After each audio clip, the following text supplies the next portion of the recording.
topic, the invasion of Ukraine by Russia. We're going to delve deep into how this world-stricken event is taking its toll on ships, taking its toll on seafarers, and of course, taking its toll on international trade. So buckle up and join us on this controversial and informative adventure into the impact of maritime due to the Russian invasion of Ukraine. Our sponsors tonight are One-on-One Pharmacy. Listen, you guys know, you want to get treatment when you get your medication, just find one of those two locations of One-on-One Pharmacy. One on East Street South, the other one, Charles Sanders Highway. That's my little cousin, Chantia Hill McBride. She's in charge of that operation, and she will make sure you enjoy your visit. Fill your prescription at the store, or send your refills via the online site, oneononepharmacy.com. The two locations are, again, East Street South, and as I said earlier, Charles Sanders Highway. When you walk in, you'll be treated with utmost royalty. Say hello to my good cousin Stephanie when you walk in there. That's my buddy, we grew up together. And of course, let them know that Maritime Matters sent you there. We are also sponsored by Bahamas Maritime Connection. That's us, BMC. We provide the full slate of ISPS Maritime Security Services. That's from the ISPS assessment of your facility. We generate from that assessment your facility plan, and we assist in implementing your facility security plan. We provide annual audits to ensure that your facility remain intact and in good order. We provide training, all three aspects. The 4-hour training for all port facility personnel, the 9-hour training for persons responsible for designated security duties, and of course, the 18-hour training. That one for the port facility security officer. So hit us up whenever you want, anytime you need ISPS Maritime Security Consultancy or Services. To the listening audience out there, it would be remiss of me to go any further and not introduce my wonderful producer. Ladies and gentlemen, I introduce to you the insatiable, the man of the hour, the man with all the power tonight, the one and only Kishno Jones. Yeah, that's Kishno. He and my daughter graduated from St. John's together. Good people.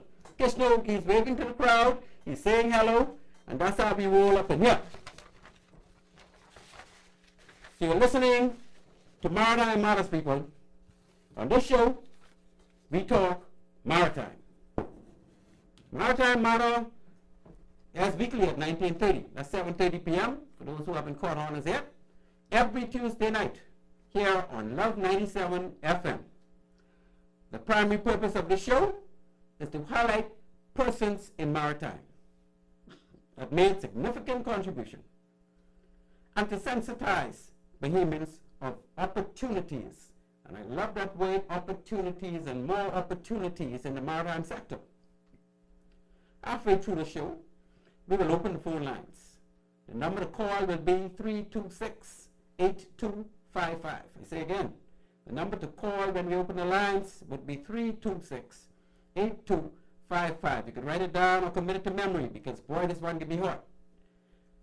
Meantime, allow me to revisit some of our existing local maritime matters. This could be quick. You know, but the Genting Hong Kong, yes, the two cruise ships, Crystal Symphony and Crystal Serenity, remain under arrest outside of Freeport. Second item, the sinking of Tanker Tropic Breeze by the super yacht Utopia 4. We await the completion or the release of the investigation report. And thirdly, continue to await the outcome of investigations surrounding the tragic sinking of a small vessel that took the lives of 39 persons. As we say in the Bahamas, 39 souls just gone while transiting from Bimini to Florida. So there, current maritime matters in a nutshell. At this point, I once again highlight our 4 maritime standouts of the past, and may their souls continue to rest in peace. These giants, as you already know, are Senior Commander Amos Roll, representing the Royal Bahamas Defense Force blasting from the past, Super Port Controller Mr. Leon Flowers,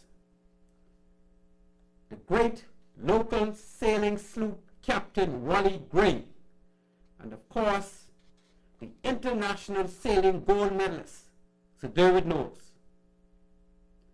So now, without hesitation, I wish to lightly address the current conflicts that is dominating the maritime world field. That is the Russian invasion of Ukraine. The way I see it, this is a done deal, people.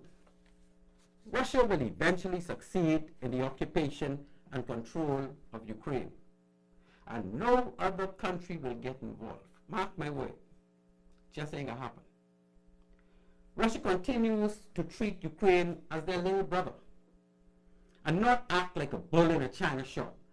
Because I want you to know, if Russia really wanted to already have taken over Ukraine, more lives would have been lost, more billions would have been destroyed, but Russia would have been taken over the hem of Ukraine within the first week. But Russia ain't trying to do that. Russia is not against Ukraine. She just wants to protect her border. Reason being, you know, they want minimal collateral damage as they go ahead. And they know that at the end of the day, they can occupy Ukraine, they can occupy Belarus, they can occupy any one of their bordering states because they have far more power than those countries, far more experience.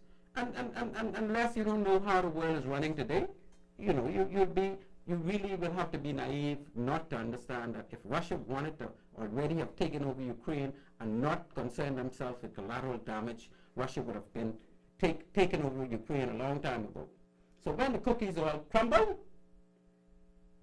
there will be a regime change in Ukraine with the leadership of that new regime satisfying Russia's mandate to stay away from NATO and to stay away from the EU. That's how it's going to crumble, people. Watch it as the dominoes drop. Nor NATO or the EU will intervene. Despite all appearances, watch out for the smoke screens. They will not step into Ukraine.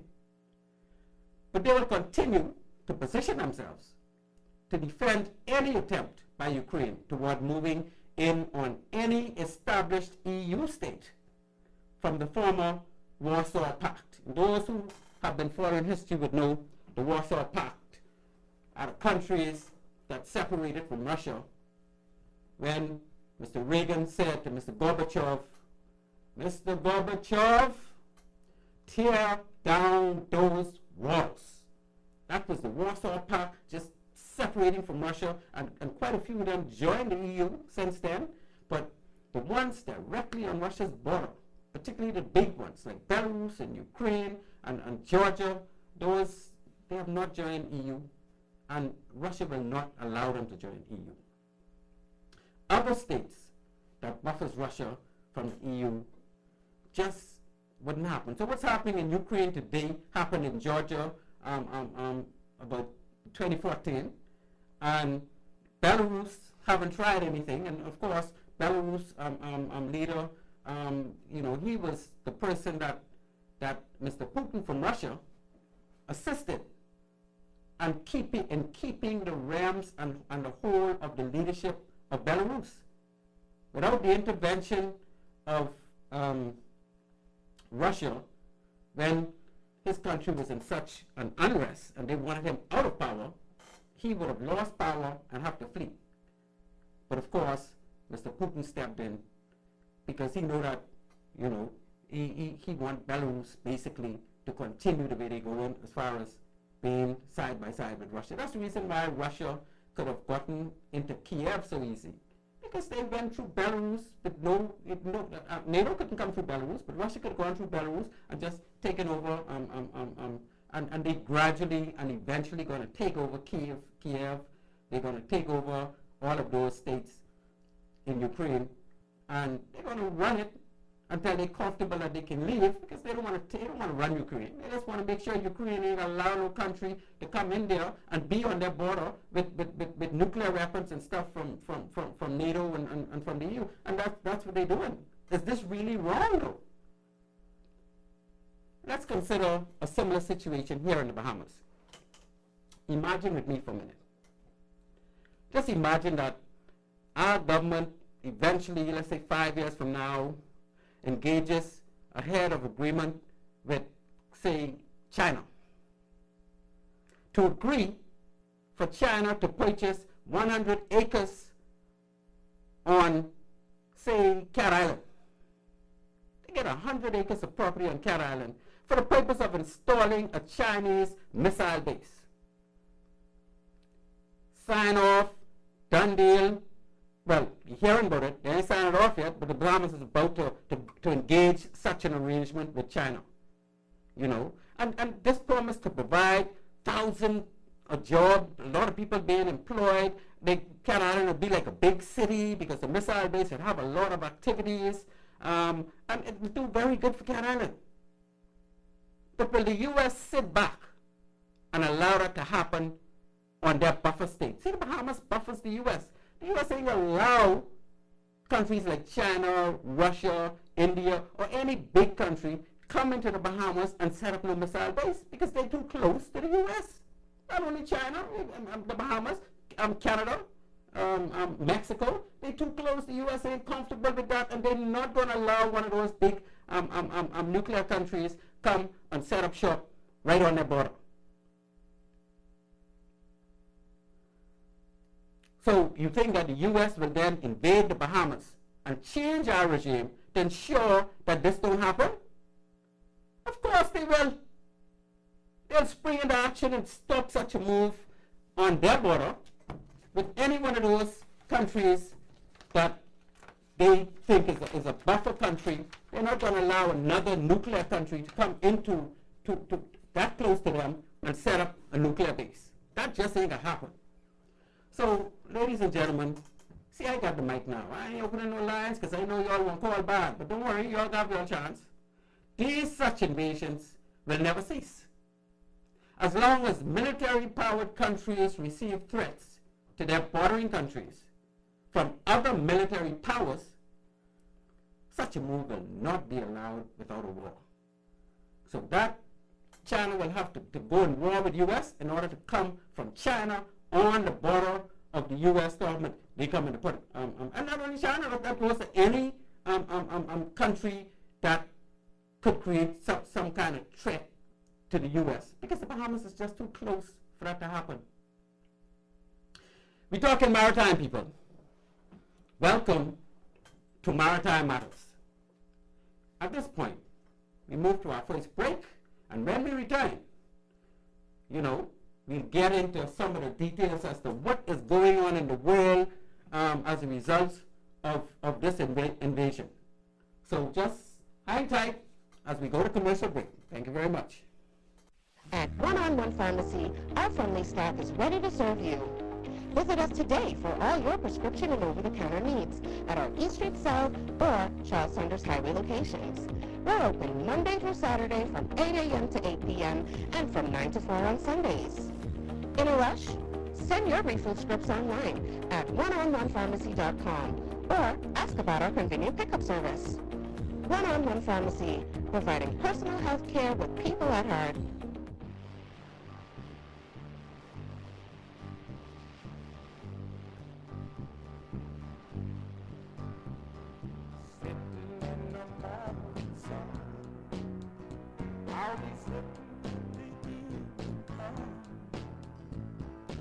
Watching the ships roll in,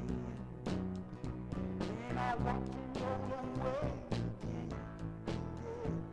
I'm sitting on the dock of the bay, watching the tide roll in. Sitting on the dock of the bay,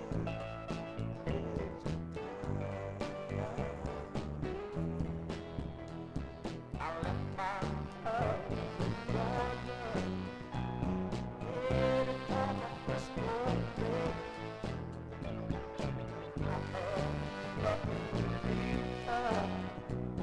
like nothing gonna come my way.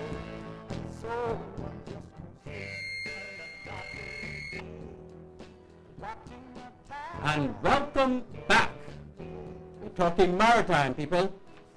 And tonight, we're talking the impact of maritime from the fallout of the Ukraine invasion. I have a clipping here from the maritime feed that says both of the Royal Navy's carriers head out to sea. And they're talking about aircraft carriers, people. This is war. 3 NATO carriers have headed to sea. Each for its own set of training wake-ups. They call it training wake-ups and exercises because, as far as they're concerned, we're only sending them out to see the exercise. They ain't really sending them out there for war because they really don't have a war to fight us in. A fourth USS Harry S. Truman, that's another aircraft carrier, is already on station in the Northern Aegean Sea. You know where the Aegean Sea is? You know where the U.S. is? The Aegean Sea. That's the sea what Misty, my daughter, had to go through to get to Ukraine.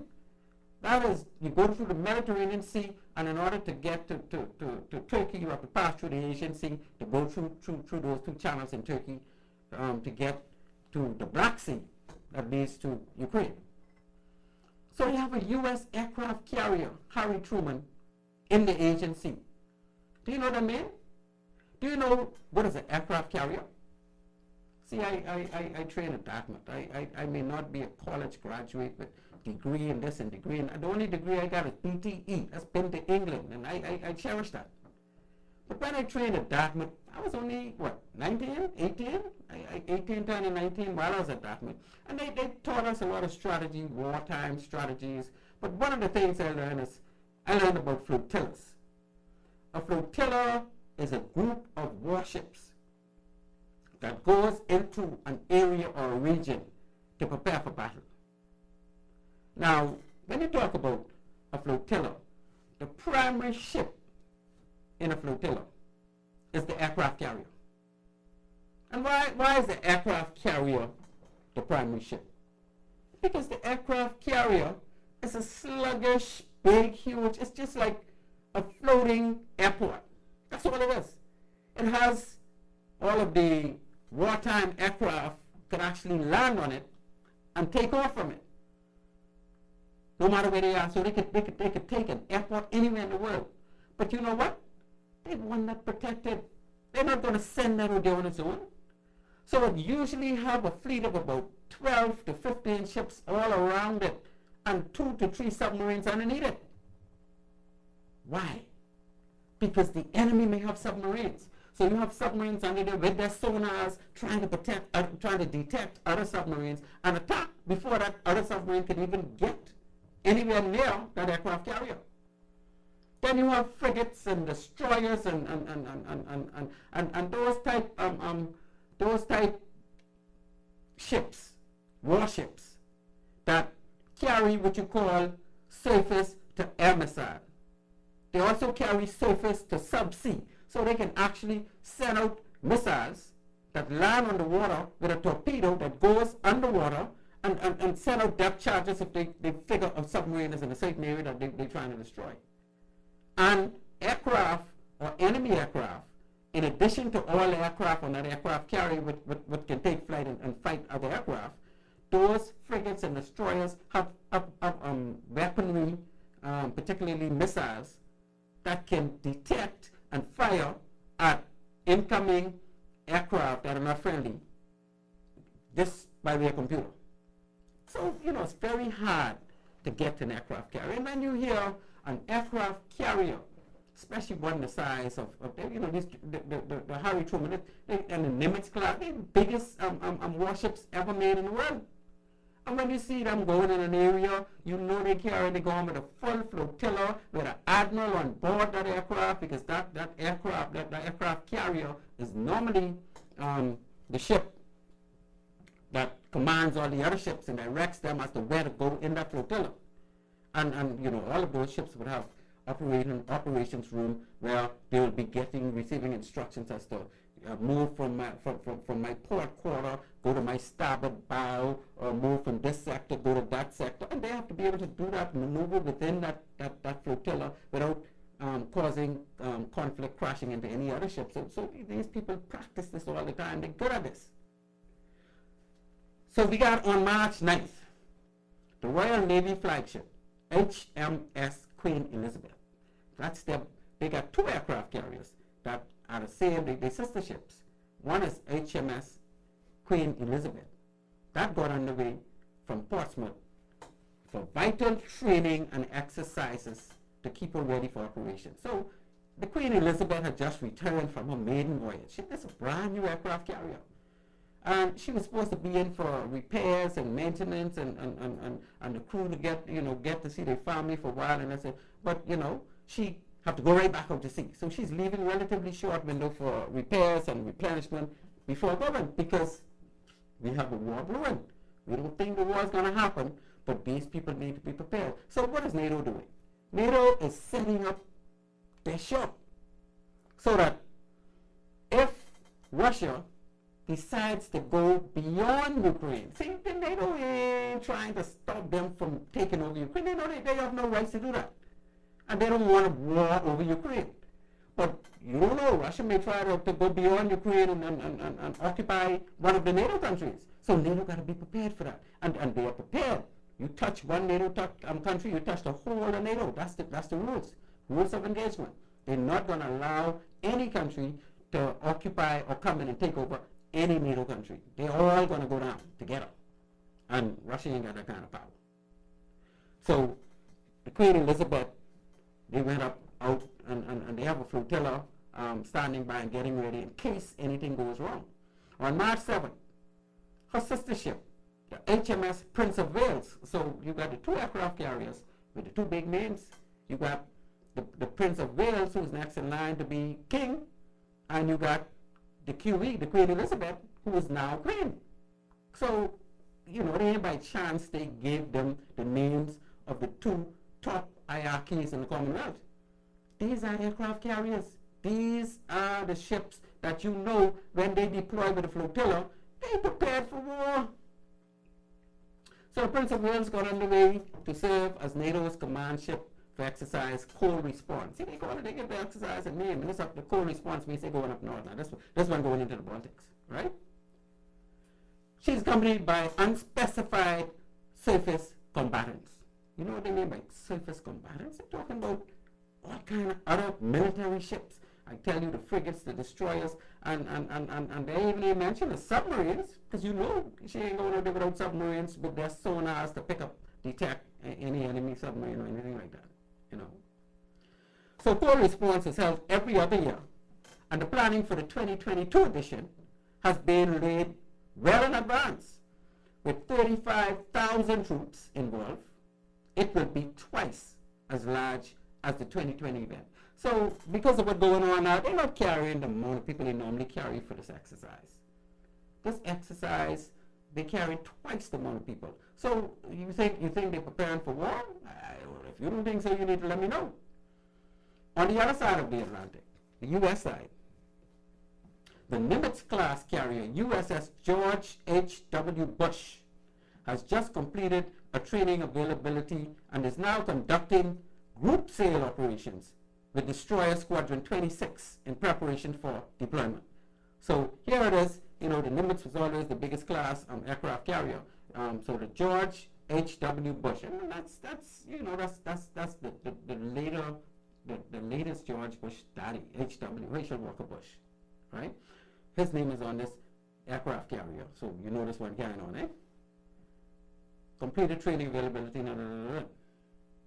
So the training period included live fire exercises. So they was actually letting out live fire, real missiles, right? Not with warheads on them, but they was actually sending out missiles and hitting targets. It's a live exercise. Say for exercise we send out a missile. No, we're sending that out.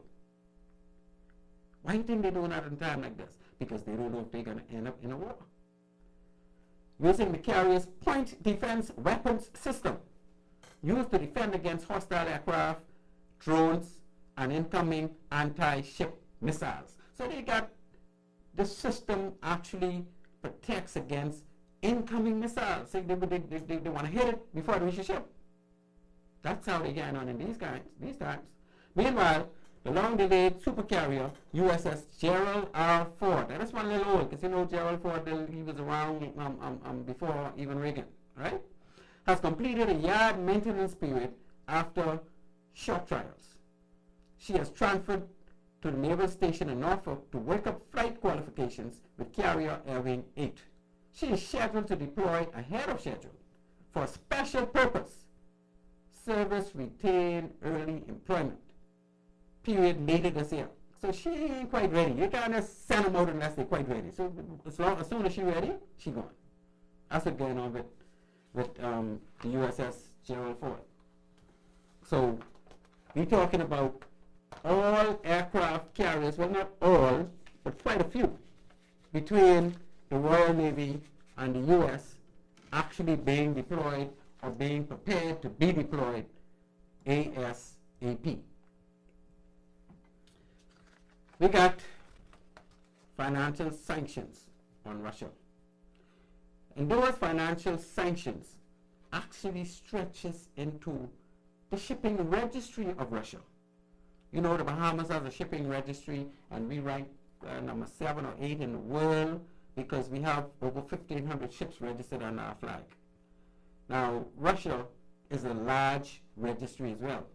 And Russia have ships going all over the world. But you know what? The European Union actually placed financial sanction on Russia, and they actually shut down their maritime register of shipping. So no Russian ship will be allowed into ports of Europe or the European Union countries. They wouldn't recognize them, they wouldn't clear them in customs. So all those Russian ships out there doing trade, they got to go anywhere except the European Union right now.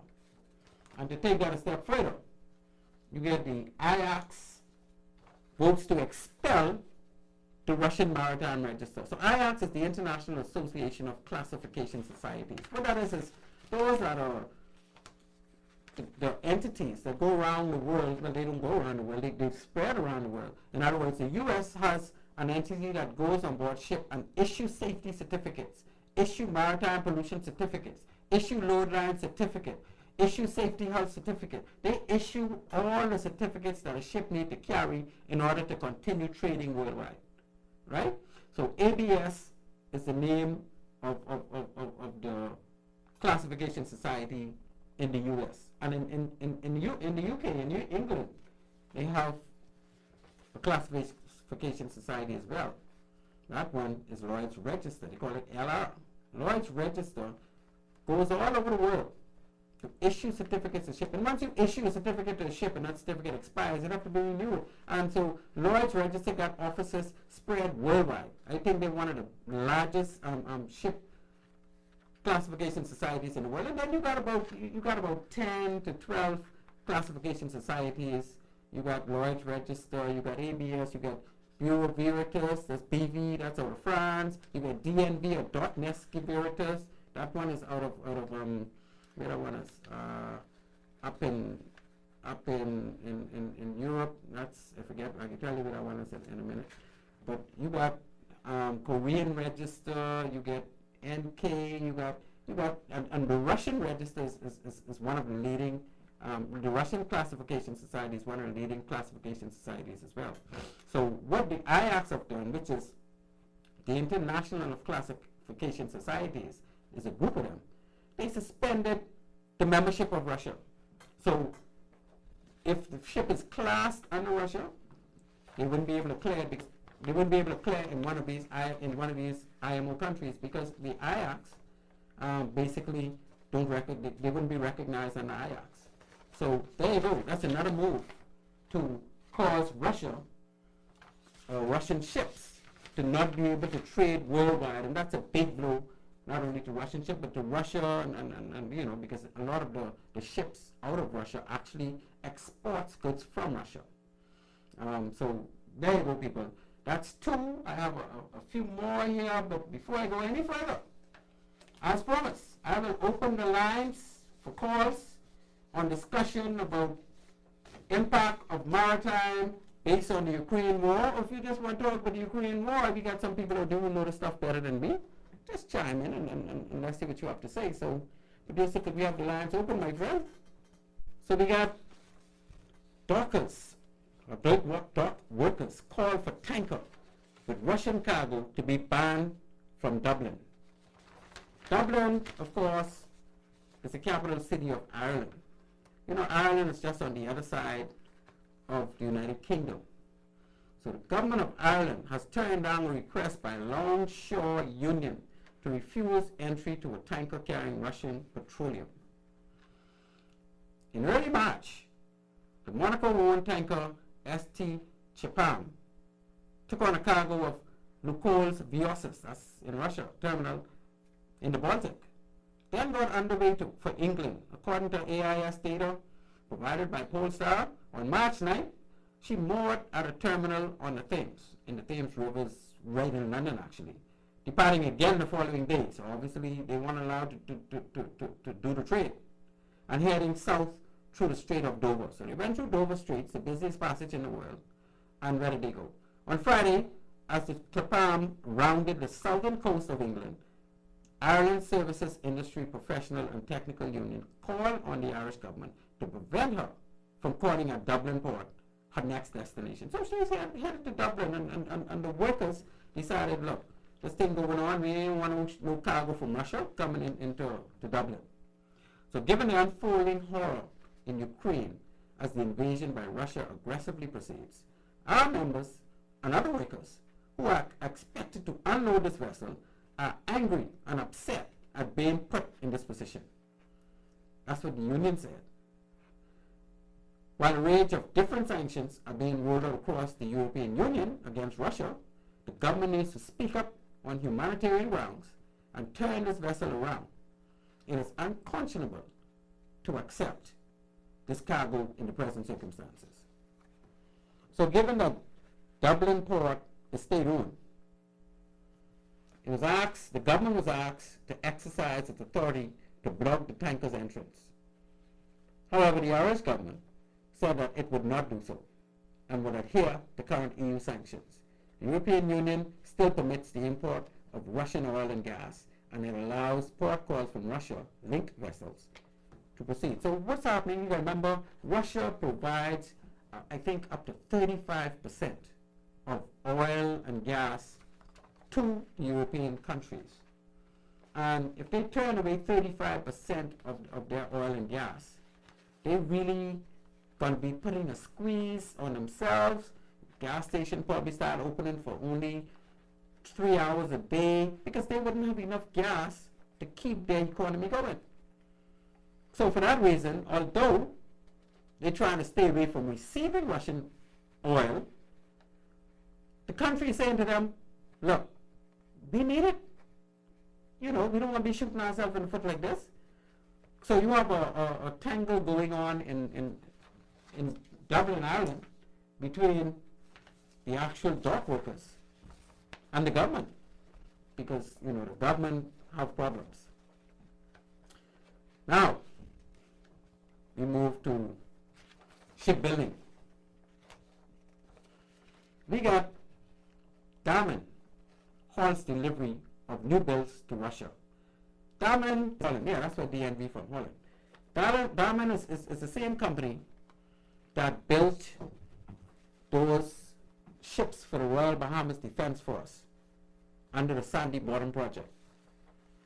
It was, I think, $200+ million worth of ship and ports and dredging and you know, to be able to deliver the very latest slew of Defense Force patrol boats. So Damen is a very established company. They built many tugs for the Bahamas government, and they're very knowledgeable, very known shipbuilders worldwide. So, of course, they're building a few ships for Russia.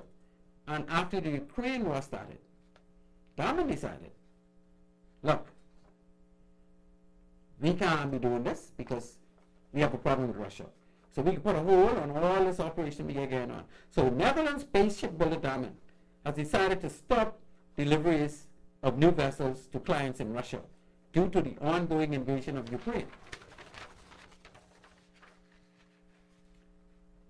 The firm told Dutch media that it expects that the decision will have a measurable impact on the company's earnings.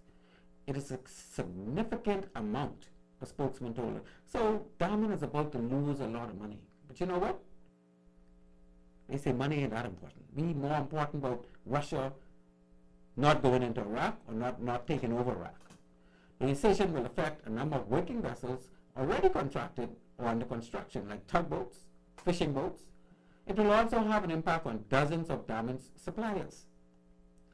So when they build in these boats, they have suppliers that provide parts, different equipment, type steel, steering wheels, rudders, shafts, superstructures, beds, everything that a boat needs, they have suppliers. So when they put a hold on all of these fishing boats and all these boats they build for Russia, then the suppliers, over 200 of them, have a problem. And they have a couple hundred workers that will also have problems with this, right? So we see here that the invasion of Ukraine is having an effect on shipyards like Bahamian, and I'm sure many others that are engaged in doing work, particularly in Europe, doing work for Russia. Russian energy cargoes encounter protests.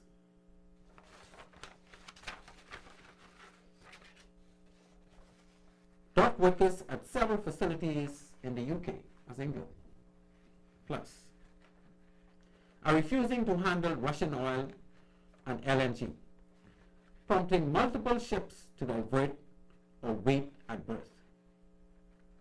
So taken together, oil, gas, and coal represent about 2/3 of Russia's export economy. So if Russia can export their oil, gas, and coal to some countries, then that's going to affect their income, because they make all this money, 2/3 of their money of exporting, well, 2/3 of their exports is in oil and gas and coal. But here at the, what they call it, Birkenhead, well, of course, we got all kind of heads in England.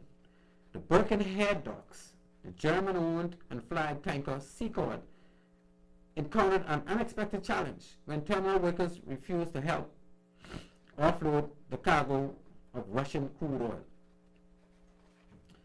So the Seacord loaded a cargo of petroleum at Primos terminal outside of St. Petersburg. We know St. Petersburg is still a part of Russia, right?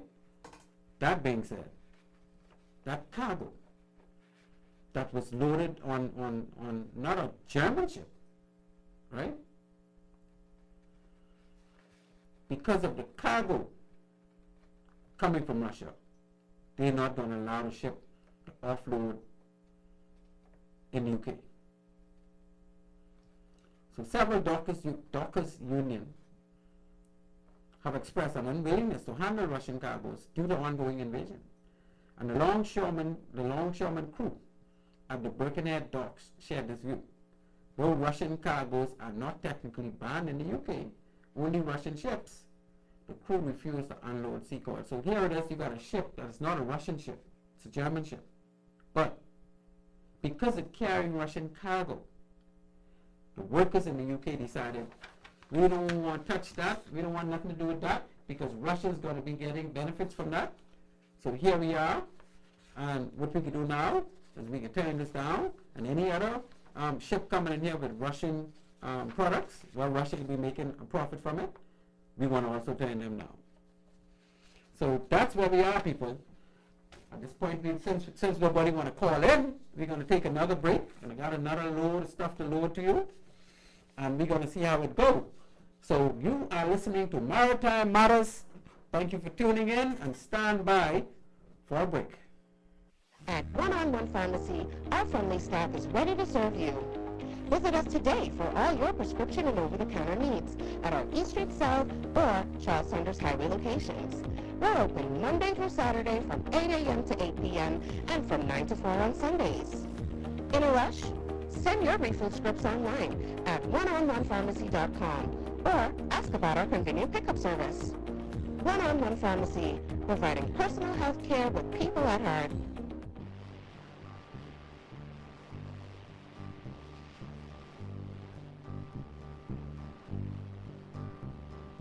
Sitting in the morning sun, I'll be sitting in the evening come, watching the ships roll in, and I want to roll away again. Sitting on the dock of the bay, watching the tide roll in. Sitting on the dock of the bay,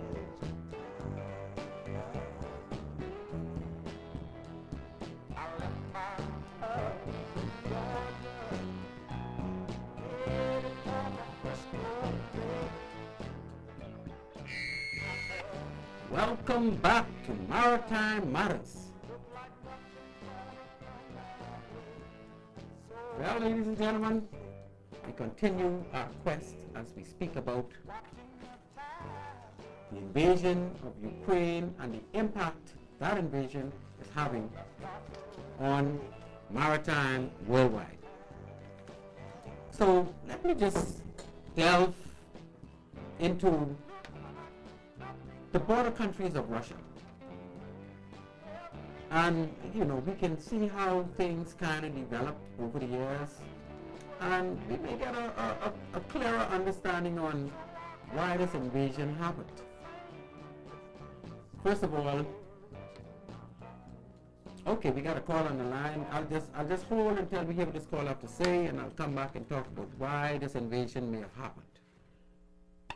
I'll call you live on Maritime Matters. Hello.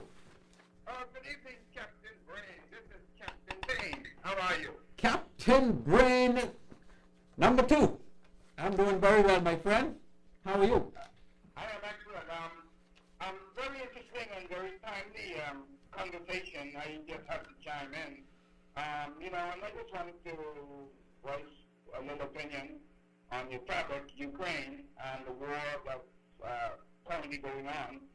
I think, this war is going to have a significant impact on the shipping industry, locally, internationally. Currently, there's about, I think, somewhere in the region of 140, 150 ships just sitting in the Black Sea, just scared to move. We've had about 9 or so ships that were actually attacked.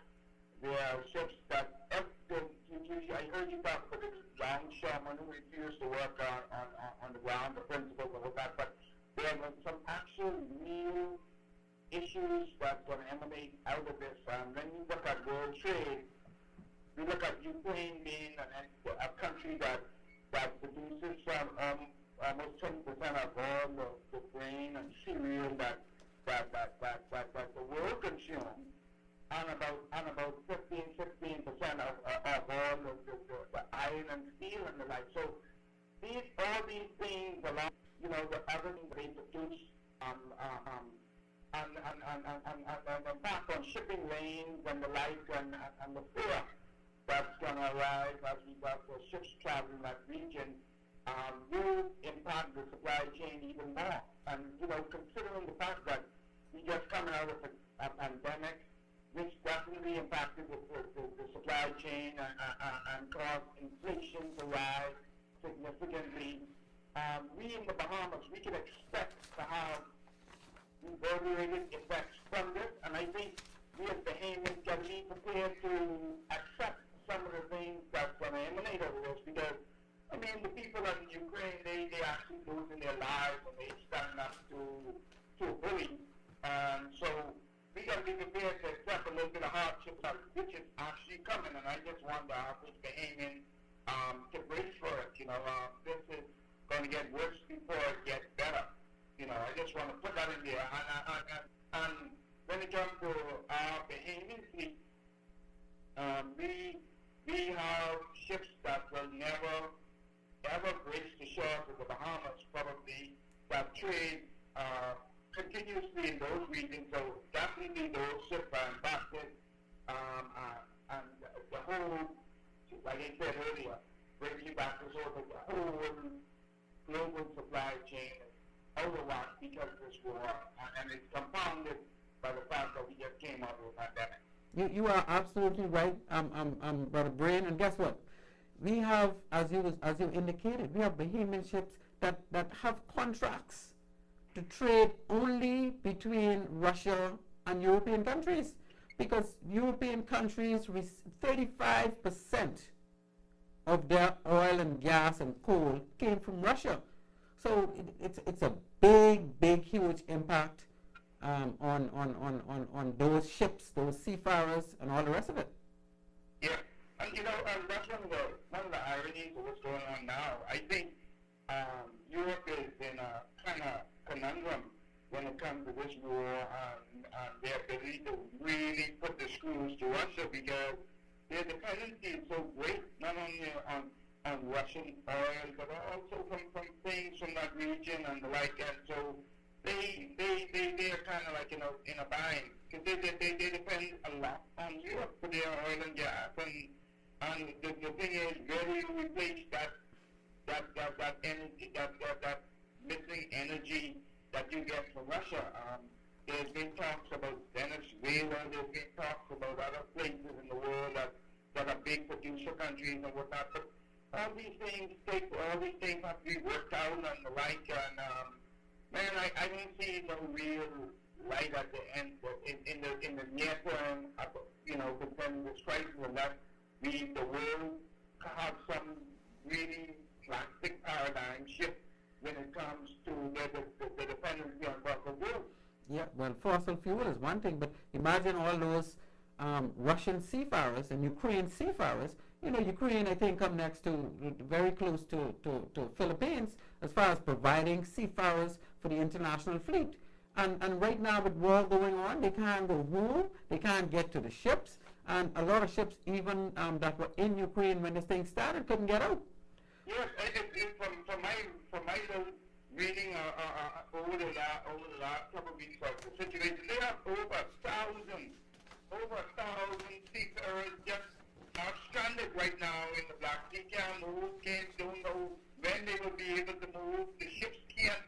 It's just, man, it's hard. And so those families, there's a lot of families impacted by this war. Even one will sometimes you think about the soldiers who are fighting or whatever the case may be. But like you say, the Ukrainian seafarers, the Russian seafarers, everybody is impacted. And yes, the world community is mounting a response or planning to mount a response. But I think when it really, in my opinion, when it really comes down to whether or not it's going to be worth it, given the fact that nobody really knows Putin's mindset, I think they would be willing. I think the world would be willing to sit by and allow Ukraine to get taken to avoid a World War III. But the world has no option at this point, brother. Now, if Ukraine was already like Poland and Czechoslovakia and Hungary and all those countries, if they had already ascended to the east, this would Mr. Putin would not have the option he has now to take over Ukraine, because that means that all of the artillery coming from EU countries, who are basically, most of them are also NATO countries, would have been taken into Ukraine like they were taken into Poland and Lithuania and Latvia and all the rest of them, so that if there's an attack coming, they would be part of it. Once you touch one NATO country, you touch all. But before that can happen, or before it's allowed to happen, Russia decided, we're not going to have this, so we can take over this country and we can make sure that NATO or the EU never gets a hold of this country. They're too close to us. They're right on our border. That's what's going on. Yeah, let me just play devil's advocate for a minute, because I'm not sure whether or not, I think, in all honesty, a lot of that is just rhetoric. You touch one, you touch all. In that, I don't think most of the world community have the guts to say, okay, we're going to be drawn into a conflict that could result in a nuclear catastrophe. I don't think they have to cut because I mean, when you think of it, like places like Estonia and Latvia, they are low-hanging fruits when it comes to after Ukraine, right? If they take over Estonia and Latvia, right, and Russia decides to utilize, say, chemical weapons or nuclear weapons, and these bombs that produces destruction on a scale that's unimaginable. I mean, how many people who have that same mindset say, okay, you use this atomic bomb on me, I'm going to use this atomic bomb on you and your people. Because when you talk about innocent people losing their life and the like that we're seeing in Ukraine, but when you juxtapose the decision, the conditions on the ground now, what could be if it comes into a nuclear war, I don't think that the Europeans or the Americans or whoever have the stomach for that because you're doing exactly the same thing that Iran would be doing. Well, I mean, conventional wars, Herbie, has always been the order of the day since World War. The impact of nuclear obviously would be a game changer. That's a shift in the paradigm.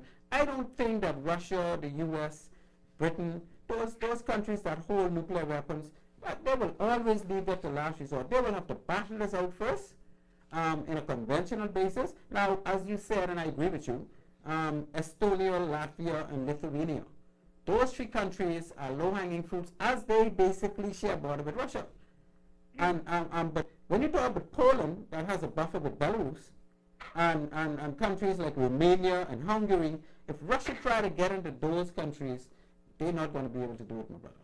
Because the EU is not, because those countries are now buffering Germany, France, and the European Union, the real EU countries. They're not going to allow Russia to get that close to them. But think about it right now. You think about, you talked about conventional war before.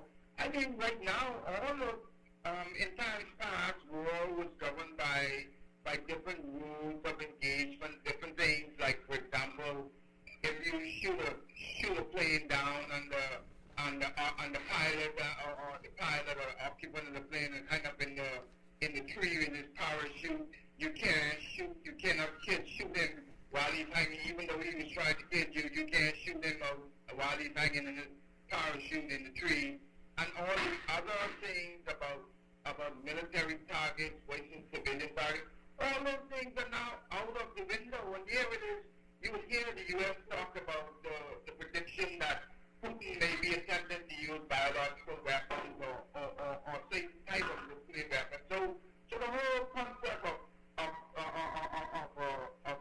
a war based on rules has already gone out of the window. So I don't see that as an option if and when NATO is drawn into this war.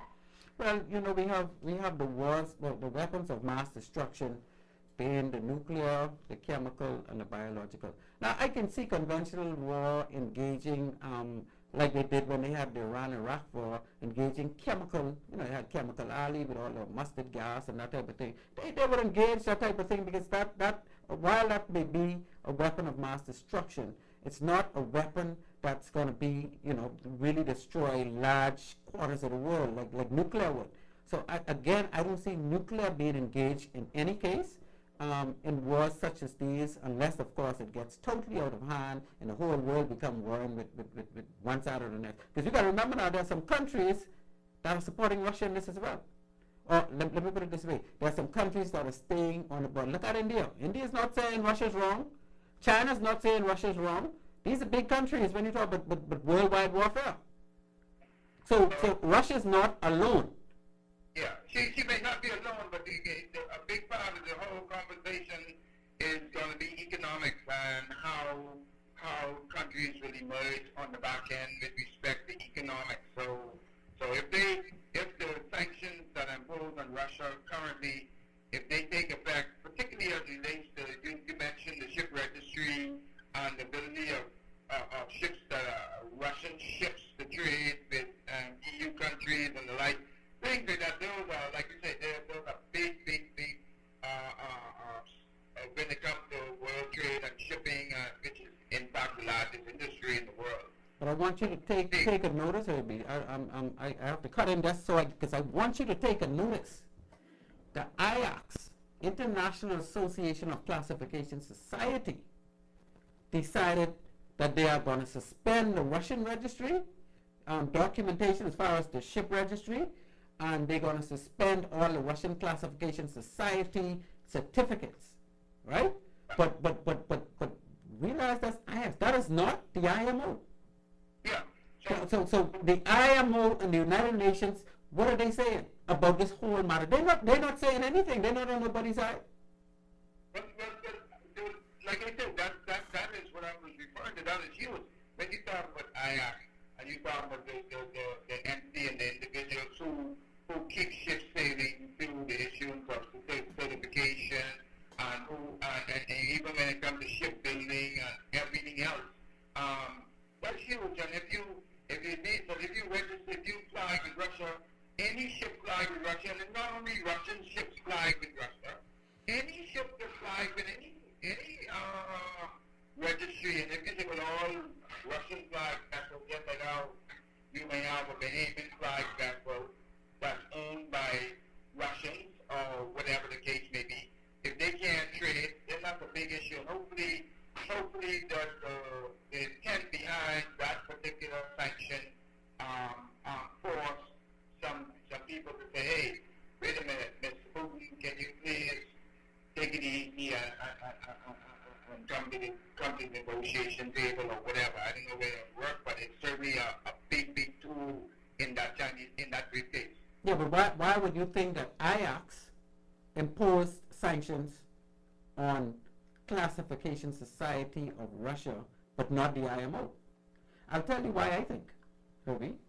I think the IACS did that because most of the IACS countries are Europe and the US and countries they have influence on. If you think about all the IACS, you think about all of the DNV and BD and Lloyd's Register and ABS and even Korean Register that the US would have influence on. Once they go to vote, because this have to come to vote in the IACS scheme of things, then Russia's not going to win. That's why they could get away with that. But the IMO, which has some 170 countries, if they put that to vote, that may not happen. Yeah. If that's how they did it, but certainly it's something. When you look at, you're absolutely correct, and only a few classification societies fall outside of IACS. Not only outside of these major European and the U.S. country, but outside of the influence of these countries. Yeah. So this is about economics as much as it's about principles and people dying. So these also a lot of people playing. They line up on particular side. They're picking their side. And so that for us in the Bahamas, we have picked our side. We don't have much options in that as well. But that's just the way it is. It goes beyond just what you can see on the surface. Big time economics playing a part. That's right. So I won't take up all the time. I won't hold the media, but my brother, we having a discussion. Technically, you should be in this room. You decide you want to call in, then we got to discuss it in the call. Indeed. So I'm not sure if there's anyone else who's waiting to chime in, but there's no other line. Right now, with the war, it's timely. It's going to impact us, and I think Bahamians, we need to brace ourselves. And hey, you know something? I told somebody the other day. I said, whether or not gas go up to $10 or $20 a gallon, if you need it, you will get it, right? And hey, we got to play our part in the whole scheme of things. And if it means that this whole sanction on Russian oil and all that gonna lift the prices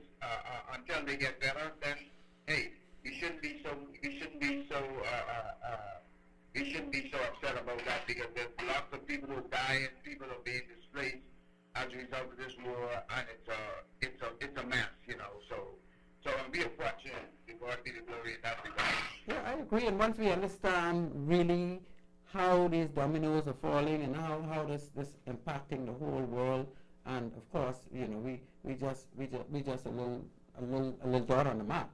Oh, sure. We need to understand why the cost of oil is going so high and all the rest of that. And like you say, we can brace ourselves and deal with it and try to cut down on our travels if we could and realize that it's not going to get any cheaper no time soon as far as the cost of gas at the pumps. But also this is also a wake-up call too for the average, for the average Bahamian. You know something? The price of fuel, maybe when it goes up, or as it goes up, may never come back down. But let's look at some renewables. Maybe there's not big chance to step boldly into a new realm of energy production and how we manage this whole thing. And so maybe the whole solar and the wind energy choices may be something that we need to at the time take a serious look at, and let's just act, because in all honesty, I think we're gonna be in the inflation associated that's gonna be associated with war gonna be around for a little while. Yeah, in fact, it's gonna affect BPL. It's going to affect all those ships like Tropical and all those ships coming in with containers from the U.S., the mail boat, Betty K, all of them will be affected, and their rates will go up as far as freight is concerned. It will also affect the local mail boats, because they got to buy a lot of fuel to be moving this boat. Our family islands ain't close. Some of them are pretty far. I don't know my good friend's Ed Taylor. I don't know how he can make it, because he got Inagua and Maguana and those really far islands. So if he's going to be paying twice as much for fuel, obviously he got to go up on his rates, and that's going to kill the people in the family islands. Yep. So again, we have to look at it from a macro perspective. We got to look at from a countrywide perspective how are we going to move forward with our energy and consumption, and we need to get together as a people and let's see how we can do some things for ourselves. And then stop being so dependent in general. That is exactly the case, my friend. But let me just ask you, you just like me, you went to Dartmouth and you learned a little about warfare and positioning a fleet for war. And you, of course, would have followed some of the war situations in the past. How would you compare this Ukraine invasion with, say, the invasion of Iraq? Well, yeah, you're absolutely correct. We did learn, we call it operations Ups and and wops. warfare in the actual course. Ups and wops. And to be honest, I looked at what's happening here in Ukraine, and I compare that to what I've learned from a theoretical perspective while at Bahamas Naval College. And one of the things we learned way back then was how one of the Russian tactics was to encircle the enemy from as much strength as possible, and then pummel them, weaken them to the point where they will be able to, they call it soften up the ground, to the point where they'll be able to send in ground forces and just finish the job. In the case of Iraq, that was completely the tactic used in that particular invasion was similar to the extent that they couldn't encircle Iraq, but they pummeled them from the air, softened up the ground, and then they sent in troops, right? This is slightly different from the Russian tactic. But in both instances, that type of warfare, and that's considered conventional warfare, there's always lots of civilian casualties, and so I've seen that played out in both wars, it's just sad, and that's one of the realities of war. There's going to be casualties, and the tactics that Russians have used for decades, and I went I went to the Naval Academy in '84, and so that was a long time ago, and it has not changed. And I've had the experience of sailing the Mediterranean and having the Russian ships pass us by, and everybody go on high alert and the like when they did pass. And so, well, yeah, it's not so different, but the Russian tactics remain like very, very like it's everybody in the world knows what and how they're going to do it, and they did it. It was simply textbook, in my opinion. Yeah, I agree, but what I would say here, these two wars are significantly different in the sense that with the Iraq War, you had two enemies. The U.S. and Iraq were nowhere near cousins or brothers or family. I see this invasion of Ukraine as the big brother just taking over the little brother and spanking him a little bit. They're not going in there trying to destroy anything. They're trying to have as least casualty and collateral damage as they possibly can. That's why they're taking so long, because, I mean, Russia, with its power against Ukraine, if they went into Ukraine like the U.S. went into Iraq, they would have taken over a long time ago, eh? Yeah, but no, I think the fact that they're not pummeling, they're not Plummeting. Iraq. I mean Ukraine, like you would have said, it's not really because of Big Brother. I think it's my opinion that I think Putin is very concerned about his image, not only abroad but at home as well, because the average Russian citizen feels as though the Ukrainians are in fact their brothers and their sisters, and he is concerned about that image as well, that image that he doesn't want to seem like he's slaughtering his own people. And that's what I'm saying. They're family. They're like big brother and little brother. Yeah. That's what I'm saying. So he's just concerned about image, and that's the only reason why he's doing it slow. I think he's being methodical, and but his objective, I don't think has changed.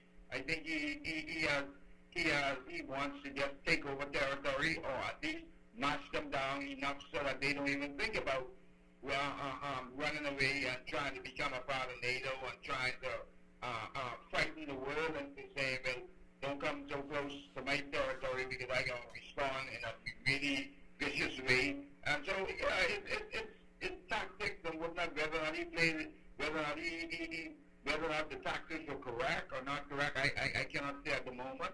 But certainly there's a method to the madness. Yeah. Well, I thank you very much for your input, Brother Brain, and you keep me on my toes, and I don't know, you may be the only caller tonight. I don't know, these listening audience may not be too particular about this topic, or they're just being entertained by what they're hearing. Or they may be saying, hurry up, get that Mr. Bays off the line. No, man, the lines would lit up, and I would have seen the lines that will light up, but ain't no lines lighting up, so I think they're enjoying the conversation. But we're going to run to a break now, and when we come back, I'll talk a little bit more about the Warsaw Pact and some other seafarer impact from this war. And again, I thank you very much for calling in, my friend. Yeah, man, great topic. We all as Bahamians should be interested in what's going on there, because everything that happens there gonna invariably affect us. And so hey, we all need to have a voice. We all need to discuss these things, because at the end of the day, it is what it is, and everything they do there affects us. Indeed. All right. Have a good one. Thank you, my friend. At One-on-One Pharmacy, our friendly staff is ready to serve you. Visit us today for all your prescription and over-the-counter needs at our East Street South or Charles Saunders Highway locations. We're open Monday through Saturday from 8 a.m. to 8 p.m. and from 9 to 4 on Sundays. In a rush? Send your refill scripts online at oneononepharmacy.com or ask about our convenient pickup service. One-on-One Pharmacy, providing personal health care with people at heart.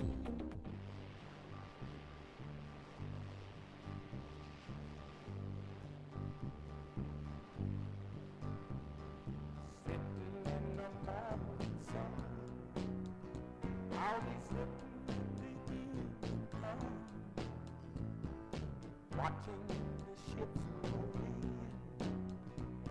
and I watch them roll away. Sitting on the dock of the bay, watching the tide roll in. Sitting on the dock of the bay,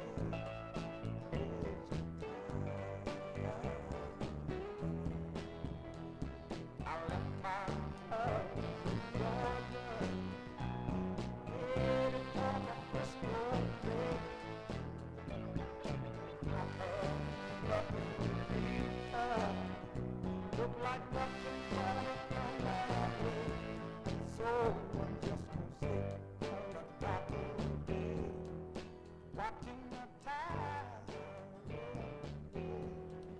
Yes, people, we are back live on Maritime Matters.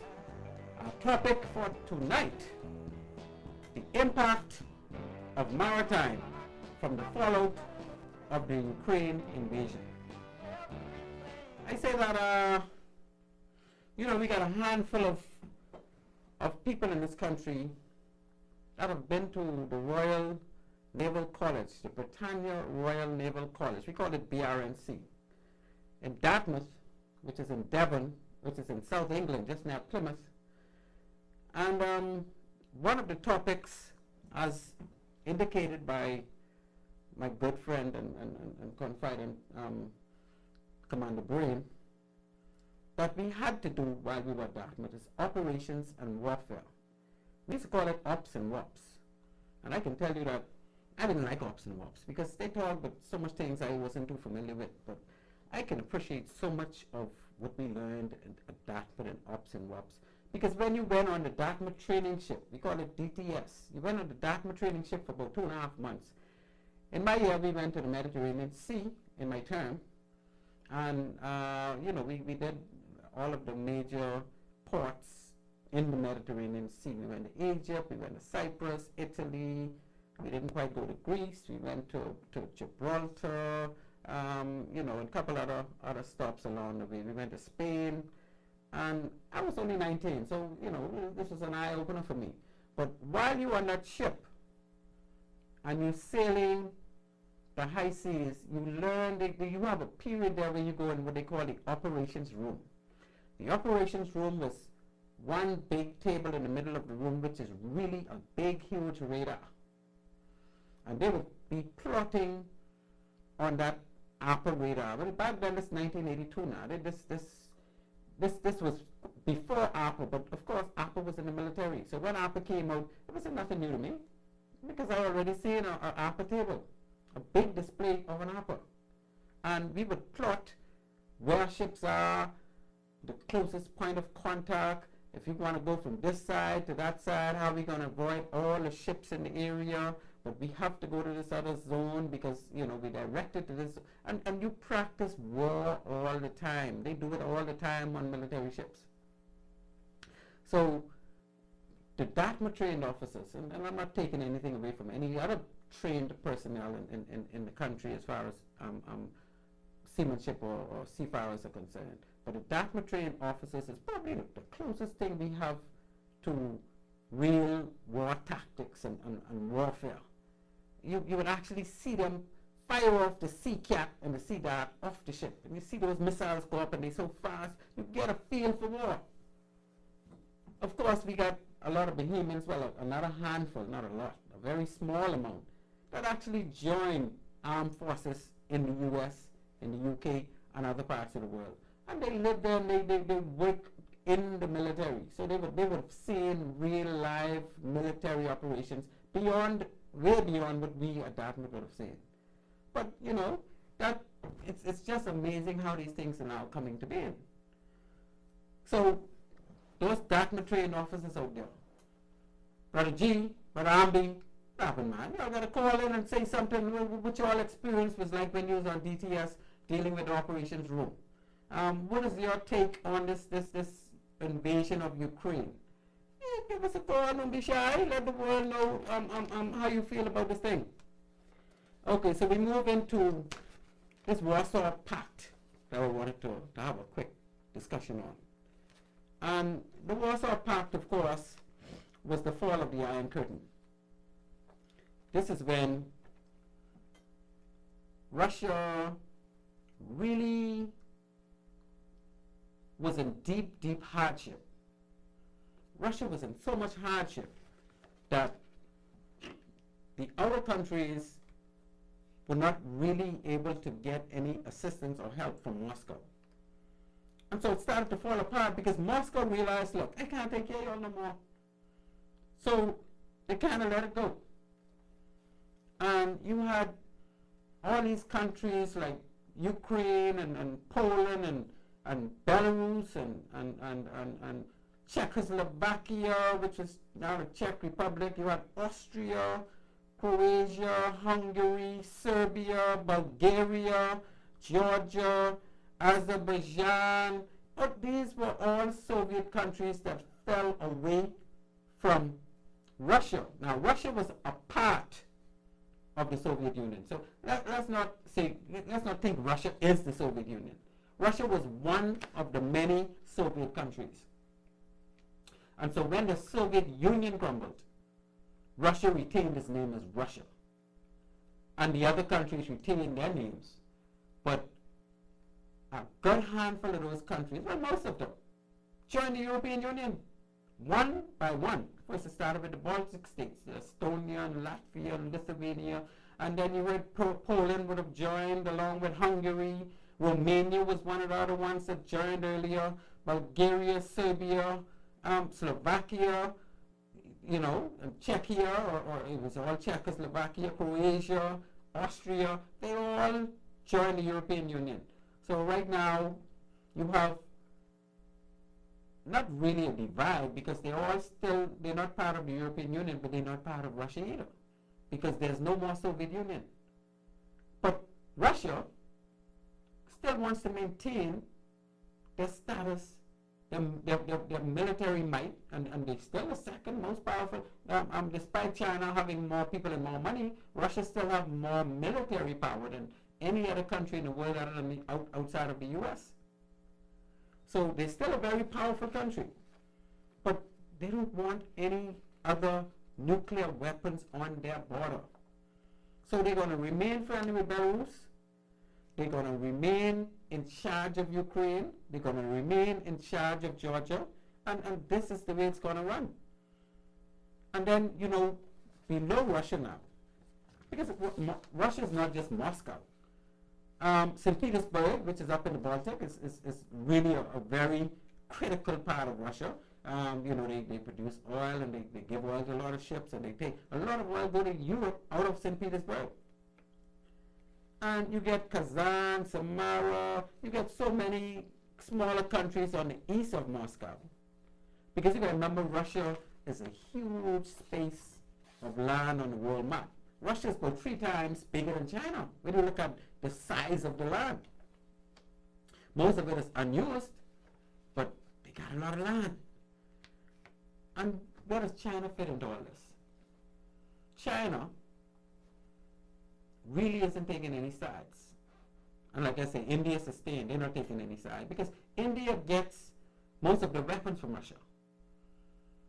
Plus they get a lot of oil from Russia. India and Russia have a very good relationship. And India and the US and India and Europe, they're a communist country, has a very good relationship. So India cannot get in that, right?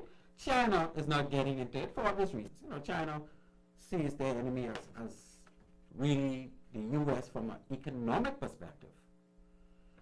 China and Russia, you got to remember now, if China really get out of hand and China starts spending up their money, obviously they can have weapons. They're going to be one of the biggest they're going to be next to the US in my opinion. They're going to take Russia over if the economy continue to be going the way it's going now.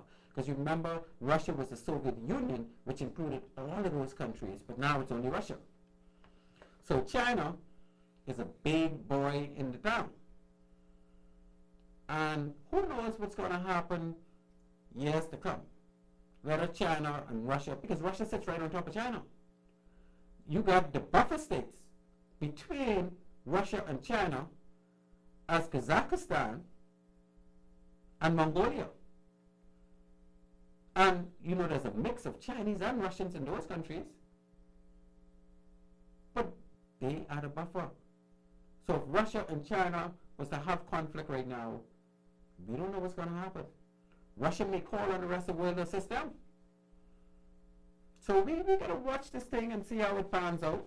And you know, I don't know, we in the Bahamas, we definitely going to side with NATO, because we're part of NATO, and we have to support what NATO does. We don't have any choice in the matter. And you know, we'll sit and watch and see how things happen. So if there are no more callers tonight, let me just wrap up by saying we have a situation with a lot of seafarers stuck in Ukraine.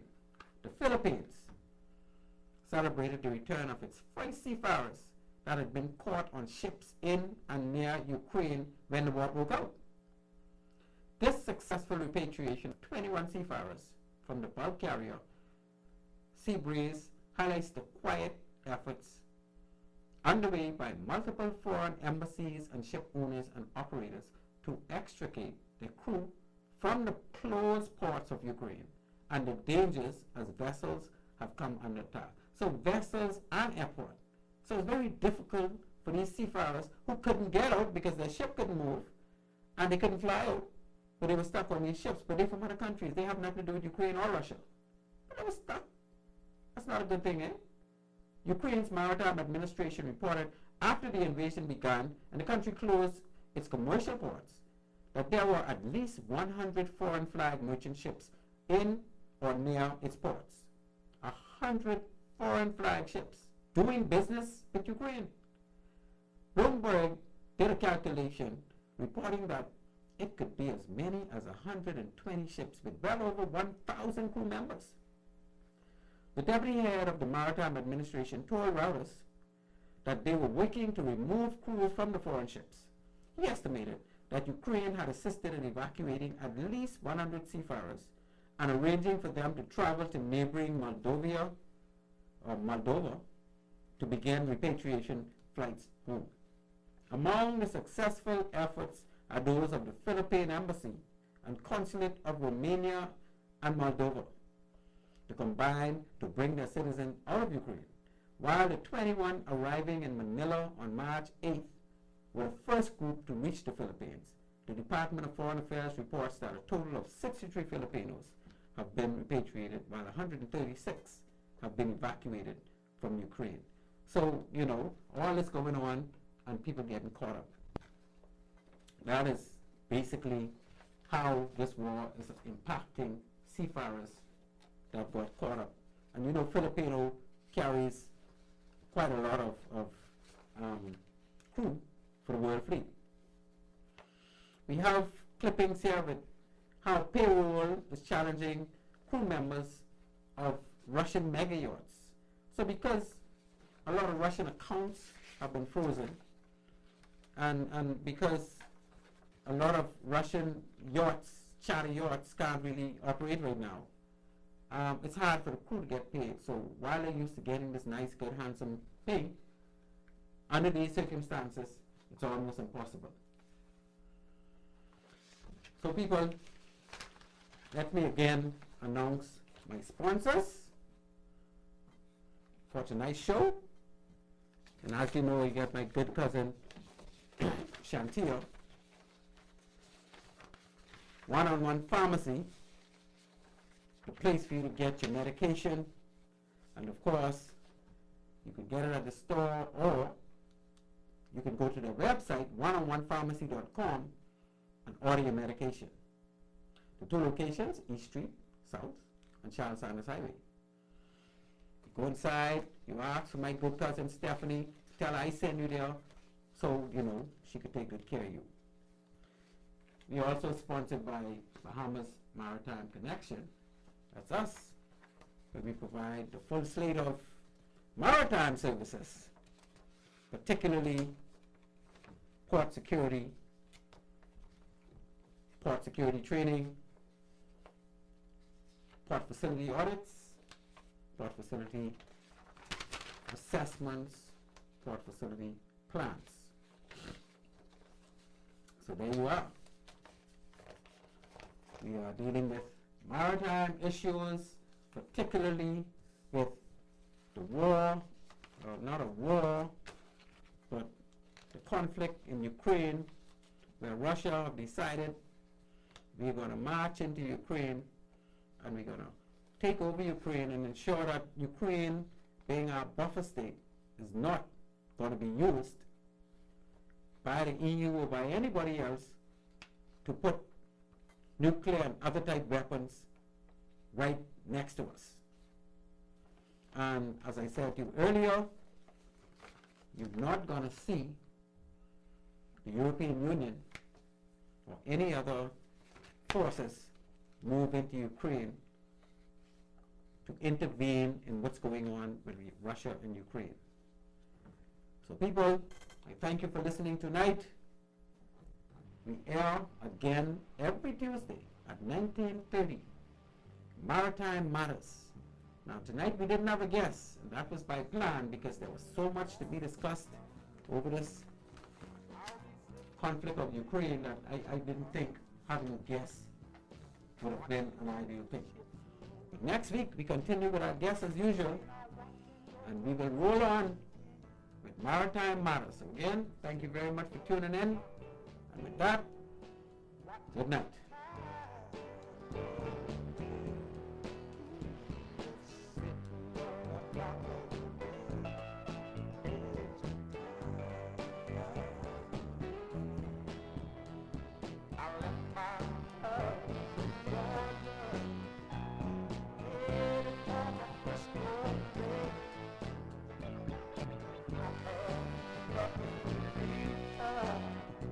Look like nothing